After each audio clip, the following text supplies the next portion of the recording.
सक्षम police times, news 112, सक्षम जनतेचा आवाज.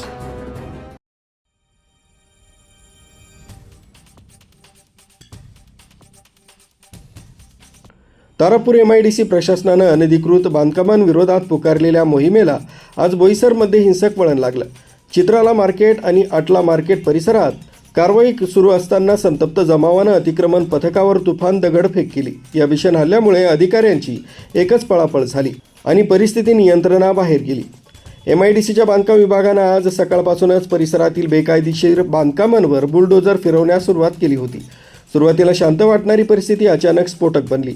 जमावातील काही समाजकंटकांनी चिथावणीखोर घोषणाबाजी करत पथकाच्या दिशेनं दगड भिरकावण्यास सुरुवात केली. ही दगडफेक इतकी तीव्र होती की पोलीस संरक्षण असूनही अधिकाऱ्यांना आपला जीव मुठीत धरून सुरक्षित ठिकाणी आश्रय घ्यावा लागला. प्रशासकीय अधिकाऱ्यांनी वारंवार सूचना देऊनही जमाव ऐकण्याच्या मनस्थितीत नव्हता. अतिक्रमण कारवाई थांबवण्यासाठी थेट अधिकाऱ्यांचा जीव घेण्याचा प्रकार घडला. दगडफेकीचा जोर वाढल्यानं MIDCचे अधिकारी आणि कर्मचाऱ्यांनी जवळच्या एका शासकीय कार्यालयात स्वतःला कोंडून घेतला. जमावानं या कार्यालयाबाहेरही गोंधळ घातल्यानं काही काळ तणाव शिगेला पोहोचला होता. जमावातील काहींनी MIDCनं हत्येचा कट रचला आहे असा आरोप करत वातावरण अधिक तापवलं. परिस्थिती हाताबाहेर जात असल्याचं पाहून अतिरिक्त पोलीस कुमक पाचारण करण्यात आली. हल्लेखोरांची धरपकड सुरू करण्यात आली आहे.